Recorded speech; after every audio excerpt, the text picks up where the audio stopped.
सगळे बोलतात की गाडीमध्ये इन्व्हेस्टमेंट करणं म्हणजे ना वेस्ट ऑफ मनी आहे, कारण का वेळेनुसार आहे ना गाडीची किंमत कमी होत जाते. त्यापेक्षा ना चांगल्या ठिकाणी इन्व्हेस्टमेंट करा. समजा आज माझ्याकडे 7 ते 8 लाख रुपये ना मी एक चांगल्या ठिकाणी इन्व्हेस्टमेंट केले. हां, माझं वय 28 आहे. 27 ते 30 वर्षानंतर म्हणजे माझं 55 ते 60 वय असेल त्यावेळी मला आहे ना त्याचे ना 70 लाख रुपये ना रिटर्न्समध्ये भेटले.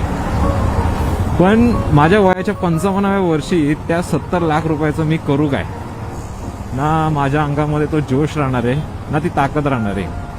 लाईफ एन्जॉय करण्याचा ना जो गोल्डन टाइम आहे ना तो माझ्या लाईफमधनं ना ऑलरेडी निघून गेला असणार आहे. मित्रांनो, तुम्ही तुमच्या ना भविष्यासाठी आहे ना चांगली अशी इन्व्हेस्टमेंट करा. पण त्या इन्व्हेस्टमेंटमुळे ना तुम्ही तुमचं आहे ना प्रेझेंट आहे ना कॉम्प्रोमाइज नका करू. कारण काही आठवणींची किंमत आहे ना त्या 70 लाख रुपयांपेक्षा पण जास्त असते. काय वाटतं मित्रांनो, पैसा महत्वाचा आहे की लाईफ एन्जॉय करणं महत्वाचं आहे? नक्की कमेंट करून सांगा.